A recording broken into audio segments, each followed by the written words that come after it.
MLB hoping to invigorate the sport with rule changes. MLB Headlines, AP photo, John Raoux, by RONALD. BLUMAP baseball writer, Orlando, Florida.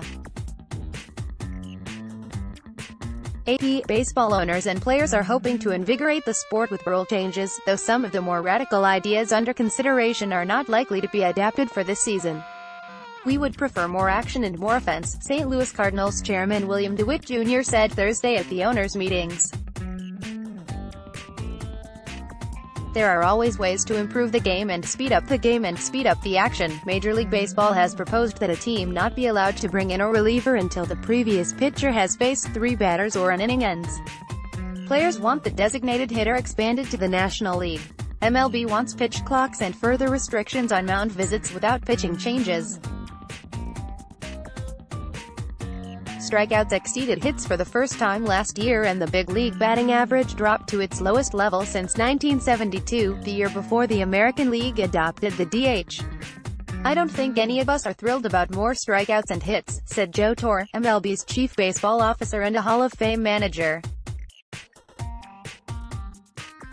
"To me, the excitement in our game is basically the potential of things happening on the base paths." Management and the Players Association have taken the rare step of a somewhat expansive negotiation in the middle of a collective bargaining agreement. The current 5-year deal extends through the 2021 season. While pitch clocks are possible for this season, some changes are more likely to evolve slowly. Players would like the relief pitcher restriction to reach the major leagues in 2020. A DH in both leagues could be considered an economic issue by management, one more ripe for discussion in the next labor contract. The Competition Committee met Wednesday and the Executive Council Thursday, and a full owners' session is scheduled for Friday. Management proposed changes January 14. The union responded February 1, and the next move is up to MLB. But following 3 years of attendance drops, and with the sport in the midst of the second slow free agent market, both sides are more willing than last offseason to exchange ideas. "It's important to have dialogue to make the game as compelling as possible for the fans," San Francisco Giants CEO Larry Baer said.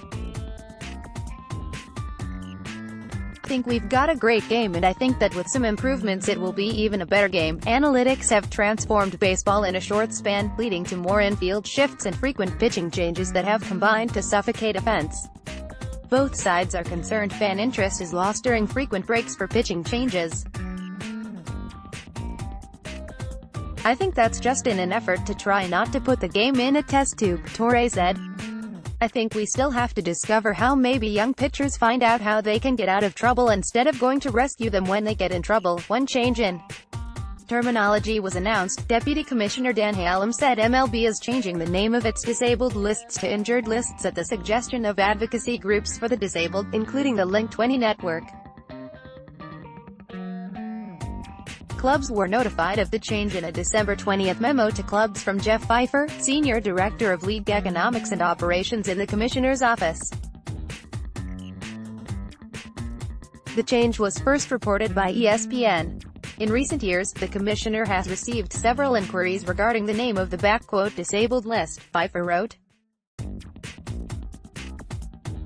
"The principal concern is that using the term "disabled" for players who are injured supports the misconception that people with disabilities are injured and therefore are not able to participate or compete in sports.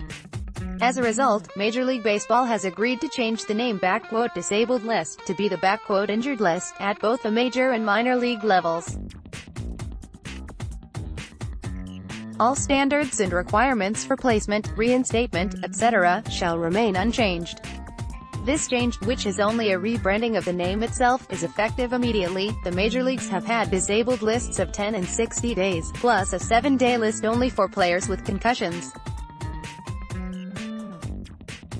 MLB has proposed to the Players Association that the 10-day list go back to a 15-day minimum, its level before 2017. More AP MLB, https://appnews.com/MLB and https://twitter.com/app-sports updated February 7, 2019. Let's block ads.